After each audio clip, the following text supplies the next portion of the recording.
Willkommen zurück im arktischen Norden. Nachdem wir den Hochsommer auf Varanger verbracht haben, zieht es uns diesmal noch weiter hinaus, auf die nördlichste Halbinsel des europäischen Festlands. Wir werden den stillen Konkurrenten des Nordkaps besuchen, Manus Geburtstag in einer abgelegenen Hütte feiern, tief in das Herz der Halbinsel eintauchen und zwischendurch ziemlich oft im Regen stehen. Willkommen auf Nordkinn, einer rauen Halbinsel im Polarmeer, auf der allein die Natur den Ton angibt.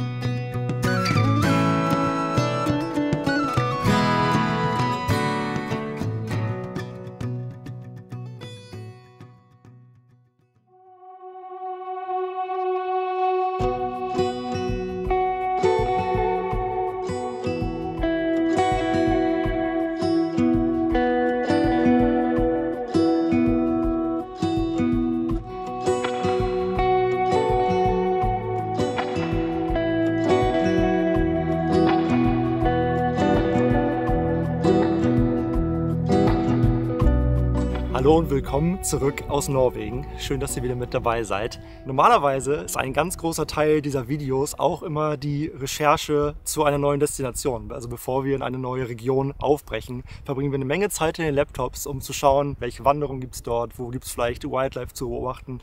Diesmal ist es ein bisschen anders. Wir haben nämlich die Destination Nordkinn direkt gefragt, was ihre Tipps für einen Roadtrip über die Insel sind. Und da ist tatsächlich eine ziemlich lange Liste an Aktivitäten, Wanderungen und Sehenswürdigkeiten zusammengekommen, die wir jetzt in den nächsten Tagen zusammen mit euch entdecken dürfen. Die Nordkinn-Halbinsel ist die nördlichste Region des europäischen Festlands.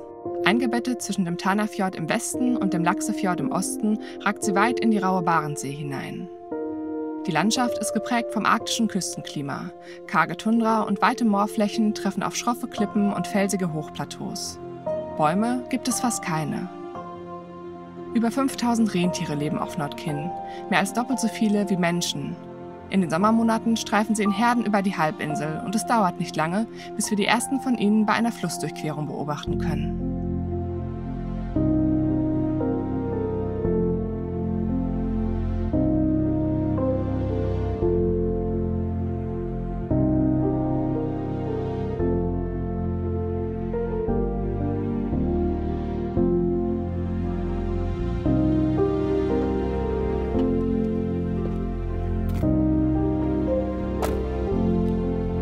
Wir sind gerade auf dem Weg durchs Inland in Richtung Norden der Insel unterwegs. Und es ist eigentlich wie überall hier oben am Nordmeer, dass die meisten Highlights und ja quasi Sachen, die man so sehen kann oder sich angucken kann, hier entlang der Küsten stattfinden. Was natürlich irgendwie auch naheliegend ist, wenn damals der einzige Grund überhaupt hier zu siedeln der Zugang zum Meer, zur Fischerei und zum Handel war.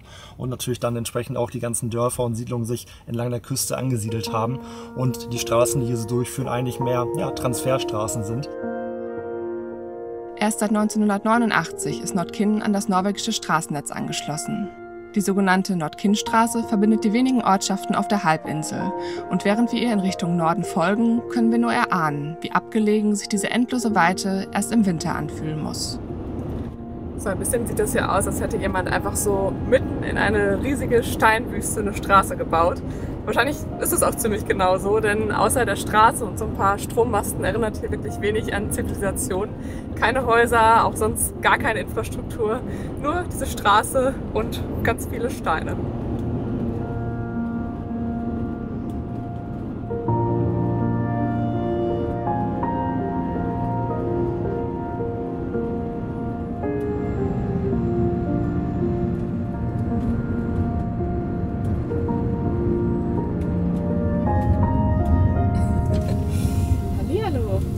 Willkommenskomitee. Ja.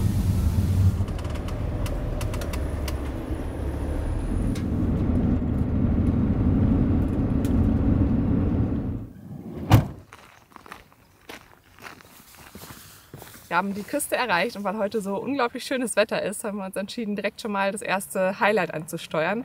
Und das seht ihr hier direkt hinter mir, den Sletnes Fyr.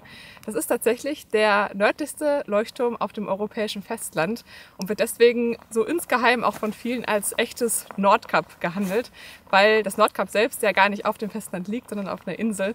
Und man kann auch reingehen. Es gibt drin wohl auch ein kleines Café und ich glaube, da machen wir jetzt gleich mal einen kleinen Abstecher hin.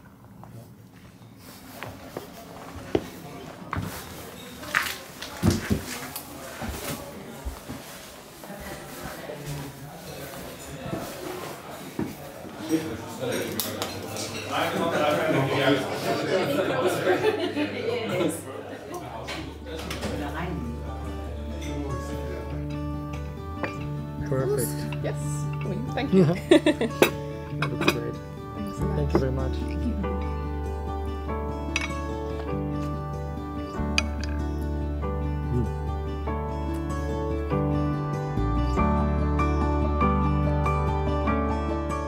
It was set up as a family lighthouse. Okay. So here there were 2 apartments. So this is one. So that hole in the wall was not here. That opened last year. Ah, okay. So yeah. So 4 families lived here. 2 families here. 2 in the other house. Yeah. They have 4 shelters for wood or potatoes or whatever Okay. they need. There were 4 outdoor toilets and there were 4 boathouses. And Okay. it's still here. There was also a little barn for goats and sheep. It's not here. Okay, But, so it was like built for them to like run the lighthouse. to run the lighthouse. Yeah. Okay. So here they worked, and they could. The guy who lived here could call the guy who's in charge of the tower and said something is wrong, the light is off or something. Ah, okay. Erst seit 2005 ist das Sletnes Fyr unbemannt. Sein Leuchtfeuer brennt seitdem elektrisch. Doch anders als viele andere verlassene Leuchttürme, die wir bisher auf unserer Reise besucht haben, wird die Geschichte dieses Küstenwächters weitergeschrieben. Erst in diesem Sommer haben Jan-Erik und sein Team in einem der ehemaligen Wohngebäude ein Café eröffnet, in dem ihre Gäste lokale Spezialitäten genießen können. Wer noch tiefer in die besondere Magie des nördlichsten Leuchtturms eintauchen möchte, findet in einem der 11 Gästezimmer eine gemütliche Bleibe. Jan-Erik erzählt uns, dass er zukünftig auch im Winter Gäste in seiner Unterkunft empfangen möchte. Doch wer am Sletnes Fyr eincheckt, sollte Zeit mitbringen. Denn wenn Schnee und Eis die Regeln vorgeben, kann sich die Abreise auch schnell mal um ein paar Tage verzögern. Yeah, so that's more or less it. I think that. Great. And if you want to go up in the tower, the key is here, and you don't have to pay since you're working for me now. Yeah. Well, now you're part of it. Amazing. Thanks for your time. Richtig cool. Wir haben gerade spontan noch eine Privatführung hier von dem Eigentümer des Leuchtturms bekommen. Das ist nämlich gar nicht nur ein Leuchtturm und ein Café, sondern gleichzeitig auch eine richtig besondere Unterkunft mit insgesamt 11 Zimmern, ja, wo man sich einfach einbuchen kann und ich glaube sowohl als Selbstversorger hier übernachten kann, als auch wirklich mit einem eigenen Chef, also einem eigenen Koch hier unten im Gastraum sich bewirten lassen kann. Richtig schön und irgendwie cool, dass wir die Möglichkeit hatten, noch einmal so einen Blick hinter die Kulissen zu werfen. Und jetzt dürfen wir uns sogar den Schlüssel nehmen vom Leuchtturm und einmal hochgehen und uns da umschauen.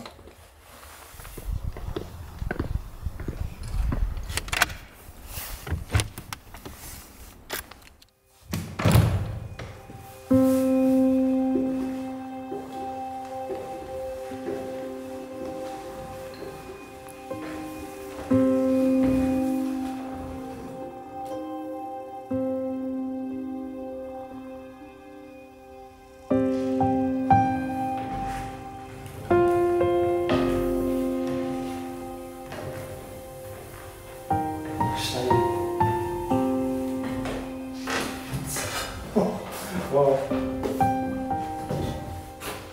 Oh, das war ein Licht. Oh, wow. Schön warm hier oben. Das ist halt ein Glashaus, ne? Ohne Luft. Aber wenn du hier oben als Leuchtturmwärter irgendwie deine Schicht absitzen musstest. Ich geh mal kurz zum Leuchtfeuer um. Ja, Wahnsinn. 10.000 Schritte am Tag sind nichts dagegen, würde ich sagen.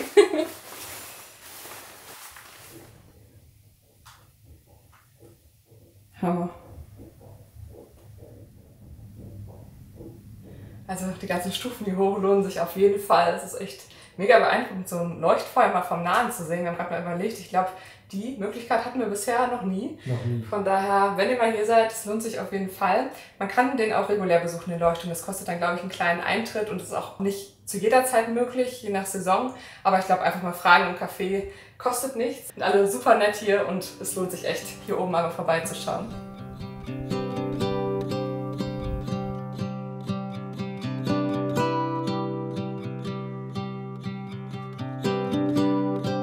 Hope we don't fail to see the beauty of being free. Don't forget what you love the most.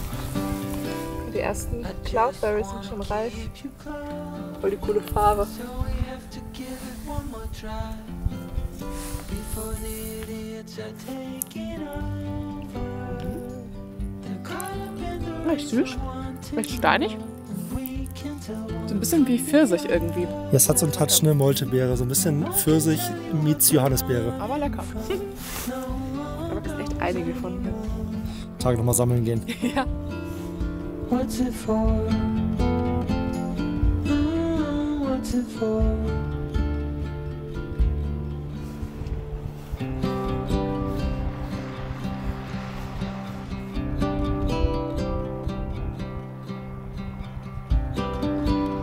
There's so much more than we've been told, way beyond what we can hold.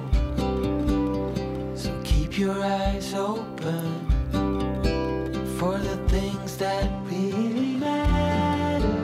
Oh, we have to give it one more try.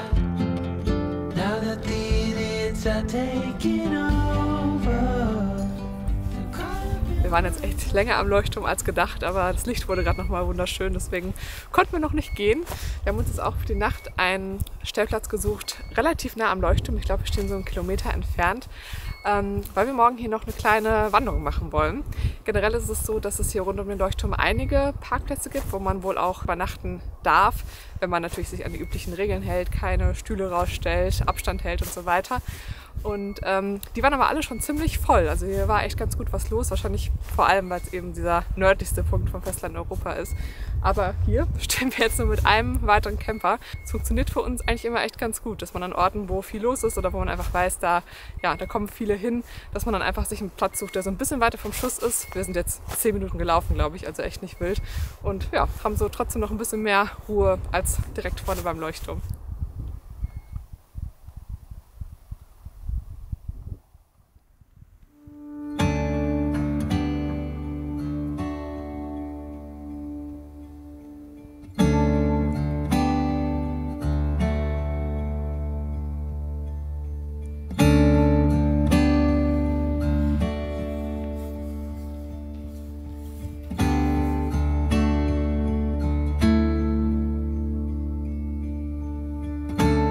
Rund um den Leuchtturm erstreckt sich das Sletnes Naturreservat. Archäologische Funde aus der Steinzeit belegen die lange Siedlungsgeschichte der Region. Auch alte samische Grabstätten wurden in der Gegend entdeckt. Heute ist Sletnes vor allem bei Vogelbeobachtern beliebt. Zur Brutzeit im Frühsommer lebt hier unter anderem Norwegens größte Raubmöwenkolonie. Bei unserem Besuch Mitte August scheinen sich die meisten Zugvögel allerdings bereits in den Süden verabschiedet zu haben. Dafür kreuzen immer wieder Rentiere unseren Weg, die zwischen Heidekraut, Moosen und Flechten ihre Reserven für die kalten Wintermonate füllen.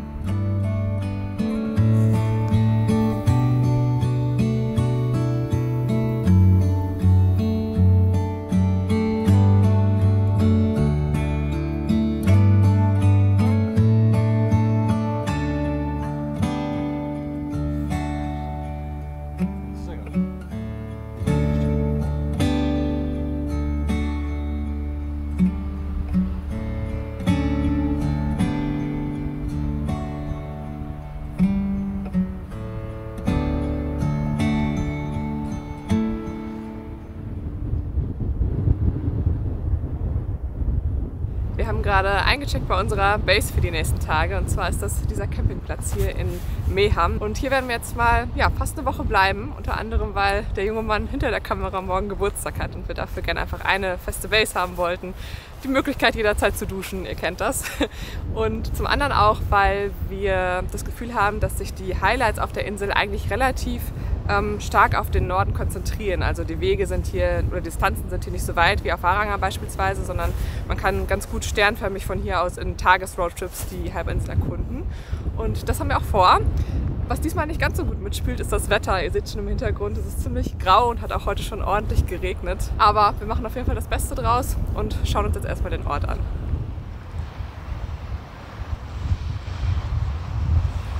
Egal wo man hier ist, die Rentiere sind nie weit weg. Ungefähr 20 Meter neben Sprinti sind sie am Grasen. Richtig schön.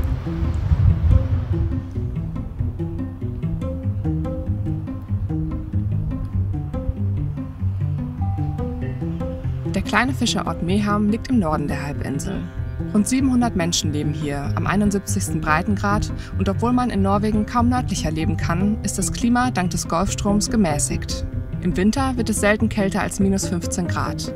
Im Sommer klettert das Thermometer auch mal über die 20-Grad-Marke. Unser Campingplatz liegt direkt am Hafen, der übrigens auch die nördlichste Anlaufstelle der Hurtigruten-Postschiffe ist.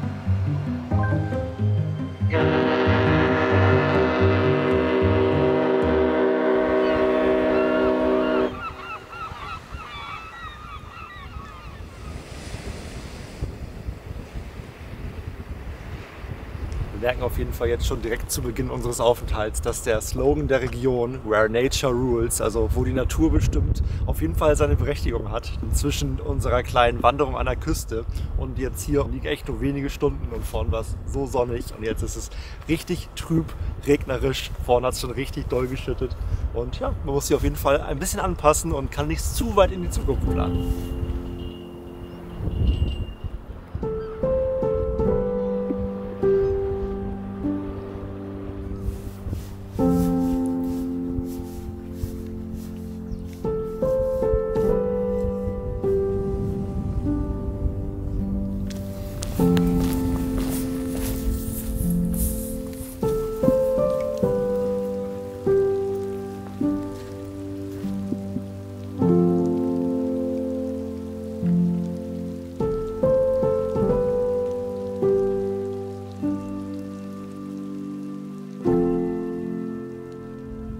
Wir sind jetzt noch mal ein bisschen hinter dem Ort einen kleinen Hügel hochgelaufen. Hier oben sind nämlich Überreste des Zweiten Weltkriegs. Wie auch schon auf Varanger steht auch hier eine alte Küstenbatterie und Bunkeranlagen. Und das ist irgendwie immer so ein ganz mulmiges Gefühl, sich das anzuschauen und auch da durchzulaufen. Jetzt mittlerweile werden diese Anlagen, glaube ich, zum Teil auch eher als Müllhalde genutzt. Da liegt sehr, sehr viel Müll drin, der offensichtlich nicht aus der Kriegszeit stammt. Aber ja, auch so ist halt diese Geschichte echt so ein Schatten, der irgendwie auch immer so ein bisschen über dem Erlebnis liegt, weil die deutsche Wehrmacht hier halt wirklich sehr, sehr, sehr viel Zerstörung angerichtet hat und auch als der Krieg dann vorbei war und die Truppen abgezogen sind, halt wirklich auch hier wieder den ganzen Ort niedergebrannt hat, Menschen ihr Zuhause verloren haben, Tiere getötet wurden.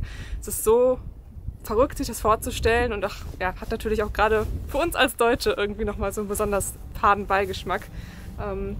Trotzdem sehr spannend, sich sowas mal anzuschauen.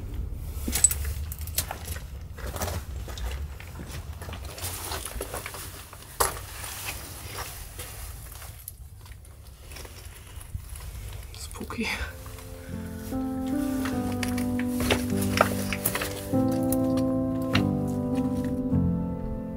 Meham wurde am 6. November von den deutschen Truppen niedergebrannt.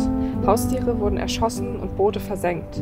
Ein Teil der Bevölkerung, der sich der Evakuierung entzog, flüchtete in die Berge und hielt sich verborgen, während die Verwüstung anhielt. Nachdem die Deutschen den Ort verlassen hatten, kam die Bevölkerung zurück und versuchte Schutz zu finden, wo es möglich war. 2 Familien mit insgesamt 12 Personen ließen sich in einem der Bunker der Küstenbatterie nieder. Sie hatten es geschafft, 2 Ziegen zu retten und für die Kleinkinder Milch zu haben. Wegen gefährlicher Minen mussten jedoch die Ziegen und auch die Kinder festgebunden werden. An einem Tag hörte man eine kräftige Explosion in der Nähe des Bunkers. Man befürchtete erst, dass eines der Kinder sich losgerissen hatte und auf eine Mine getreten war. Glück im Unglück war, dass es nur eine der Ziegen getroffen hatte.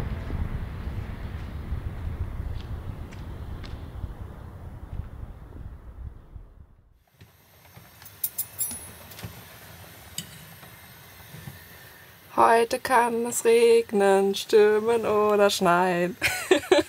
Ja, aktuell stürmt es und regnet es noch, aber ich strahle wieder Sonnenschein und das Wetter bestimmt auch gleich.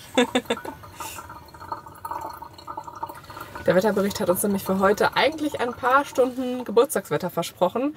Die sollten jetzt sein, allerdings regnet es gerade noch ziemlich stark. Wir sind trotzdem schon mal zum Ausgangspunkt einer Wanderung gefahren, die wir gerne hier machen möchten. Und hoffen einfach jetzt mal, dass die Wolken gleich vorbeiziehen. Packen schon mal ganz optimistisch unsere Taschen, haben Kuchen im Gepäck. Am Ziel soll es nämlich wieder so eine Vogelbeobachtungshütte geben. Und unser idealer Plan wäre, dass wir da vielleicht ein kleines Geburtstagskaffee trinken machen können. Mal sehen, ob der Plan aufgeht. Nur fürs Protokoll. Der Kuchen sah auch mal schön aus. Ja.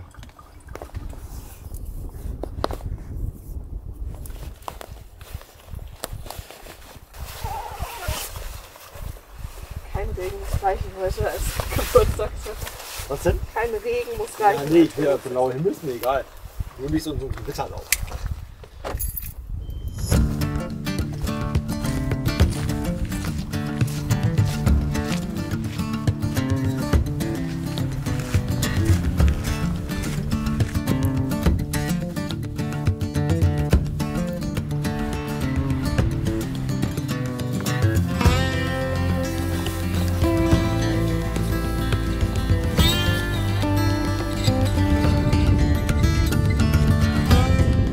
Auf jeden Fall eine kleine Herausforderung. Zu allem ist es noch ziemlich windig und der Weg ist auch gar nicht so leicht zu finden. Hier sind zwar manchmal so rote Wegpunkte, an denen man sich so grob orientieren kann, aber ihr seht ja schon, es ist richtig felsig und man kann gefühlt ja, sowohl 50 Meter weiter oben als auch unten laufen, weiß aber nie so richtig, was dahinter für ein Weg kommt oder wie es weitergeht.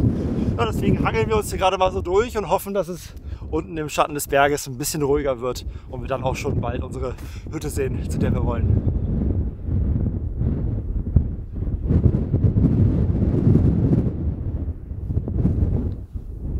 Wow. Oha, Schau mal, krass. voll sauber. Das ist dein Geburtstagsgeschenk, bitteschön. Ich habe die Schleife leider nicht dabei. Oh, vielen Dank, ich wollte schon mal ein Rentiergeweih haben. Ja doch, es steht hier. Ja, krass. Jetzt ist nur die Frage, wo sind die Tiere, die dazu gehören? Ja, am Horizont habe ich glaube ich gerade welche gesehen.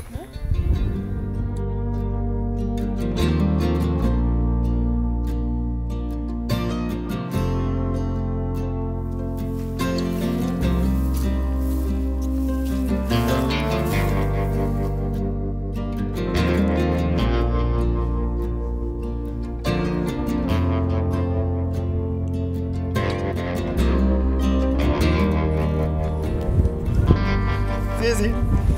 Richtiger Weg. Ein Haus am Meer. Wow, sieht schön aus. Jo.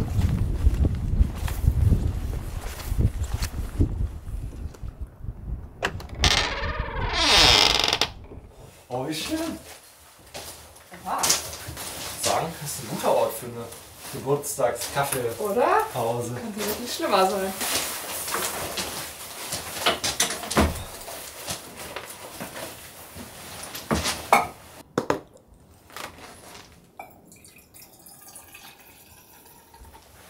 Ja dann, auf den Kuchen.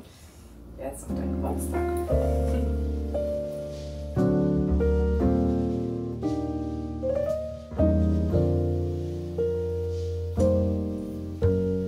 Wir sind immer wieder echt begeistert, wie hier in Norwegen das Draußensein zelebriert wird und wie sehr auch versucht wird, Menschen zu animieren, einfach Zeit in der Natur zu verbringen.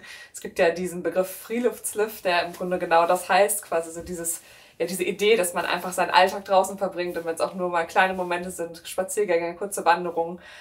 Und dieses Perletour-Programm, wo jetzt auch diese Hütte zugehört, das ist tatsächlich eine Initiative in der Finnmark, wo sich mehrere Kommunen zusammengeschlossen haben, um eben Menschen genau das näher zu bringen. Es gibt verschiedene solcher Hütten, aber vor allem auch sehr, sehr viele Wander- und Spazierwege. Ich glaube, an die 600 sind es mittlerweile. Und wenn man die absolviert, kann man sich wohl auch digital irgendwo registrieren und dann gibt es so ein Punktesystem dahinter. Man kann Abzeichen sammeln. Also ja, all das eben, um einfach Menschen zu motivieren, mehr Zeit draußen zu verbringen. Und das finden wir einfach einen total coolen Ansatz und total schön, dass man solche Orte dann einfach besuchen kann und hier seine Pause verbringen kann.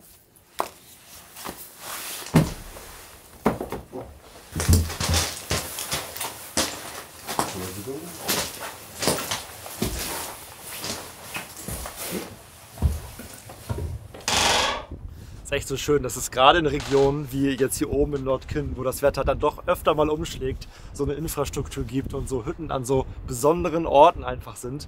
Weil man weiß, man kann hinlaufen, auch wenn es mal ein kurzes Wetterfenster gibt und man hat irgendwie einen Shelter, wo man sich vom Wind schützen kann. Oder im Winter bestimmt auch richtig schön, wenn man sich hier dann so ein bisschen einmuckeln kann mit dem Kamin.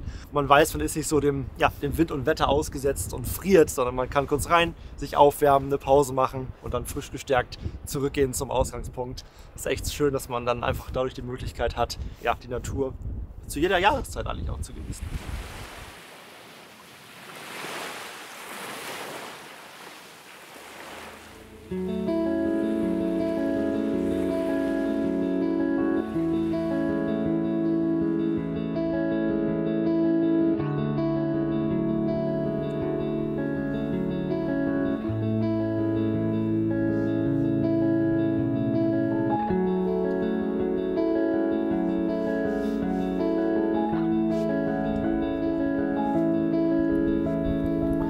August ist hier oben auf jeden Fall der absolut perfekte Monat, um Beeren zu sammeln. Um uns herum ist alles voller Blaubeeren und was wir gerade sammeln sind Moltebeeren oder Cloudberries auf Englisch.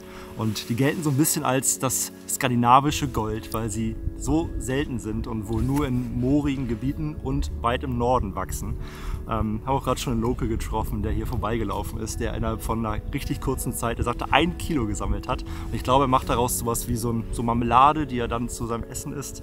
Das ist auf jeden Fall echt richtig cool und die Beeren haben eine richtig besondere Farbe und Form. Transportsicher verpackt. Wunderschön.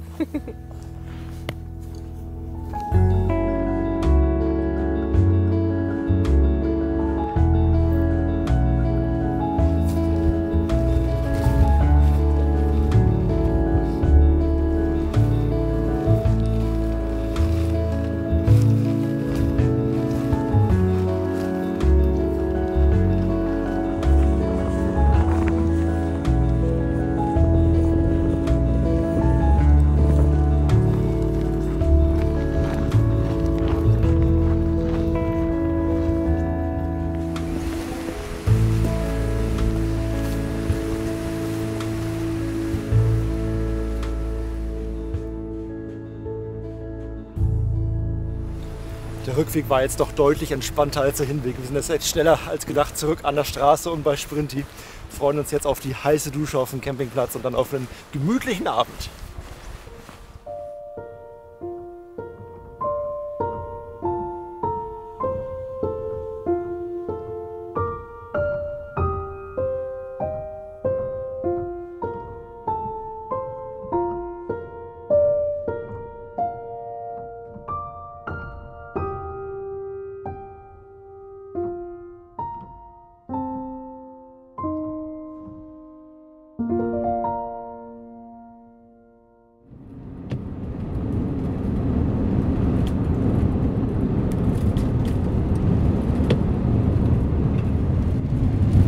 Wir haben von unserer Ansprechpartnerin den Tipp bekommen, dass man hier im Nachbarort in Gamvik eine kleine Fjordsauna mieten kann. Und das die letzten Tage doch echt regnerisch und kalt war, dachten wir, das wäre doch genau das Richtige, um sich ein bisschen aufzuwärmen. Entsprechend sind wir genau dahin jetzt auf dem Weg.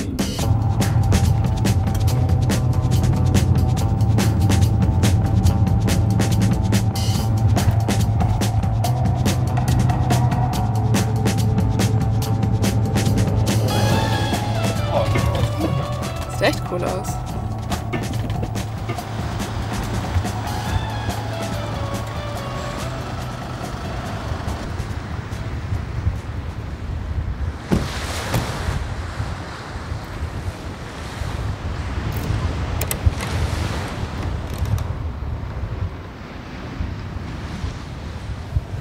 Danke. Rein!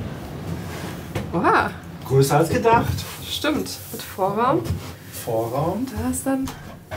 Oh, der Blick ist natürlich wow. cool.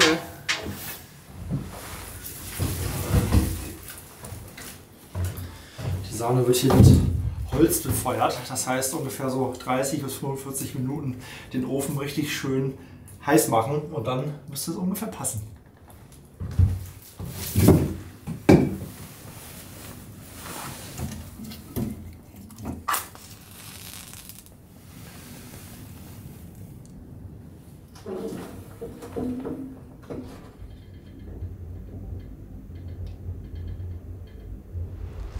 Ja.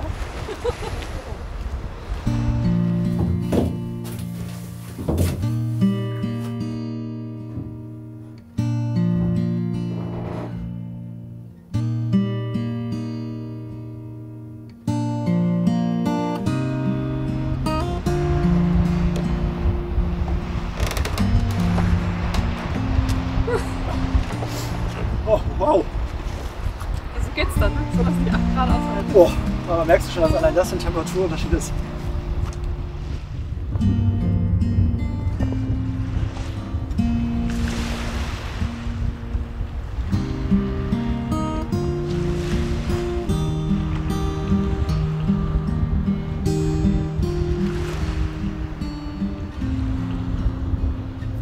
Ich möchte kurz dazu sagen, wir haben 7 Grad Außentemperatur, dementsprechend wahrscheinlich so ungefähr 5 Grad Wassertemperatur? Ich glaube, ich habe vor ein paar Tagen nachgeguckt, wie warm das Wasser am Nordkap ist. Und das ist ja ziemlich exakt die gleiche Höhe. Und da waren es 5,2 Grad. Also es grenzt an Eisbaden.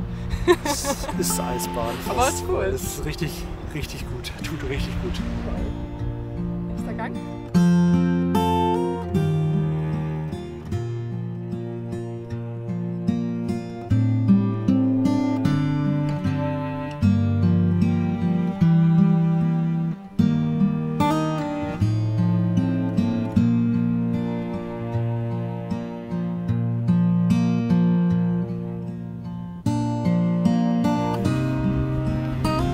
Es tat jetzt richtig gut. Wir haben insgesamt 4 Saunagänge gemacht und haben es sogar ins Wasser geschafft. Das war gerade für mich echt eine richtig große Überwindung. Aber das Gefühl danach ist einfach mega cool. Jetzt machen wir die Sauna sauber und dann geht es zurück zu Sprinti und zum Campingplatz.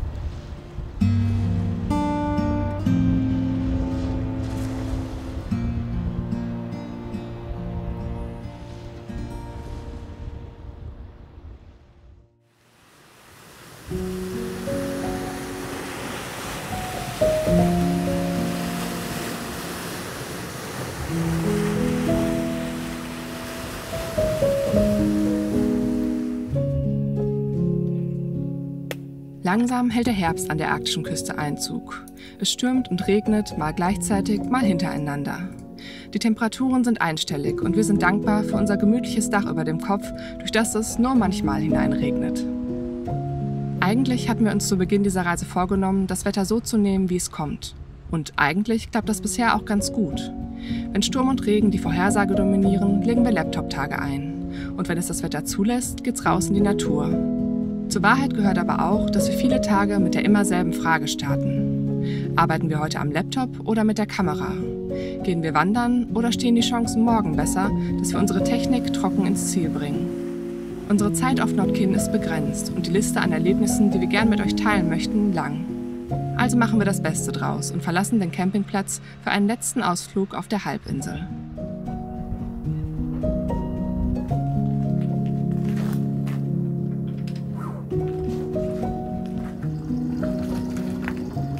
Leider ist unsere Zeit hier auf dem Campingplatz schon vorbei. Wir haben extra nochmal 2 Tage verlängert in der Hoffnung, dass das Wetter ein bisschen stabiler wird. Wir wollten uns nämlich eigentlich Kajaks ausleihen und von hier eine kleine Tour in die Fjorde machen. Hat leider nicht gepasst, war ein bisschen zu windig und entsprechend auch zu wellig draußen. Macht aber nichts, jetzt tanken wir noch einmal Wasser voll und dann geht es auf einen letzten Roadtrip in Richtung Kjøllefjord.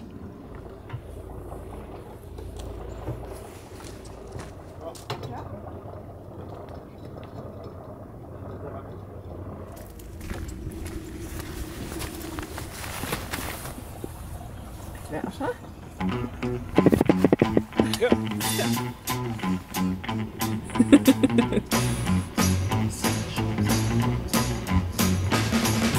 Freak out, she's coming.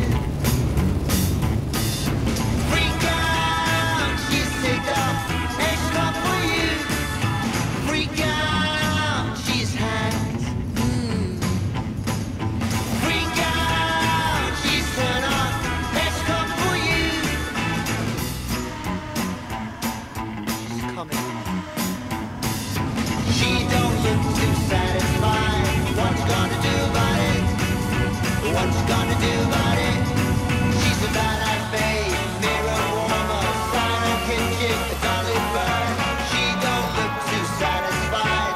What's gonna do about it? Wir sind angekommen in Kjøllefjord. Das ist die größte der 3 größeren Ortschaften auf der Halbinsel und mit, ich glaube, 900 Einwohnern trotzdem noch relativ überschaubar.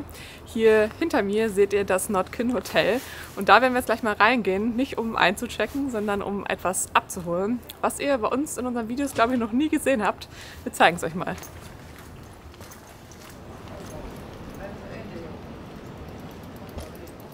Wir haben ja keine Fahrräder an Bord und hier ist echt cool, dass man sich die einfach ausleihen kann an dem Hotel hier am Fjord.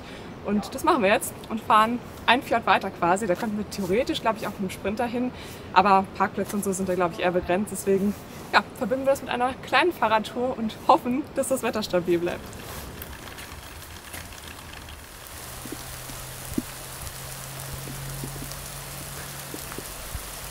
Die Abfahrt verschiebt sich auf unbestimmte Zeit. Es war kein Regen gemeldet heute. Ich weiß nicht, Da kommt gerade schon wieder welcher runterkommt. Aber man sieht auch blaue Flecken am Himmel, von daher haben wir die Hoffnung, dass er schnell vorbeizieht und wir trotzdem gleich noch fahren können.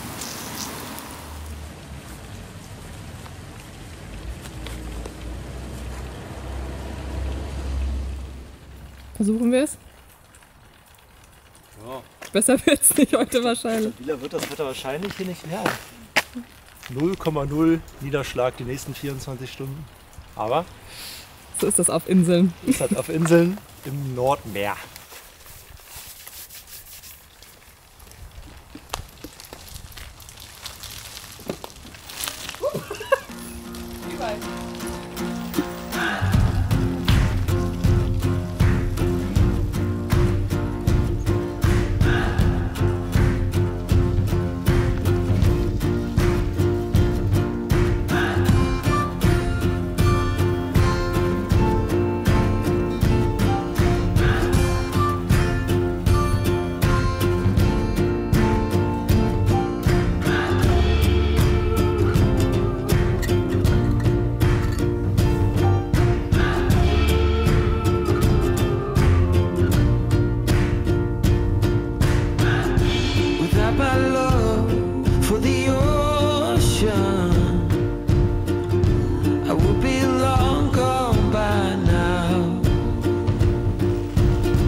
Devotion brings me down.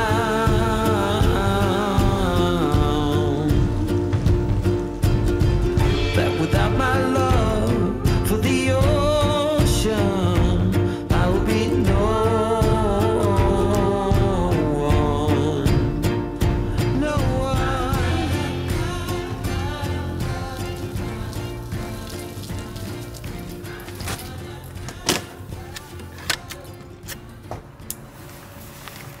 So, das waren jetzt, ich glaube, so 20 Kilometer. Eigentlich echt recht easy mit den E-Bikes. Bisschen knifflig, weil man halt natürlich die Schnellstraße fährt und immer mal wieder um Kurven und Berge rumkurvt. Aber ja, ist relativ wenig befahren, von daher geht es jetzt echt gut. Und jetzt gucken wir mal, ob wir hier einkehren können und ein bisschen was in den Magen bekommen.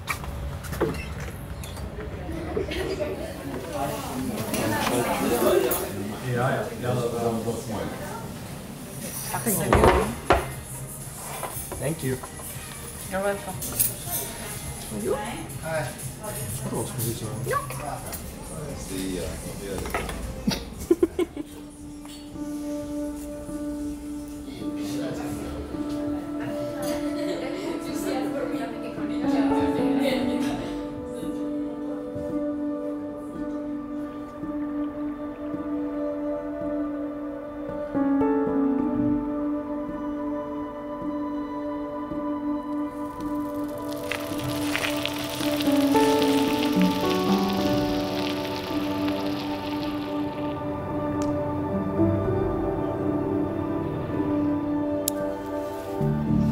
Und was meinst du? In Zukunft E-Bikes an Bord? Ist schon praktisch, ne? Ein bisschen eine Lücke in der Zuladung hätten, dann wäre das nicht stimmt. schlecht. Aber 40 Kilometer waren es jetzt. Ja, Nicht schlecht. cool.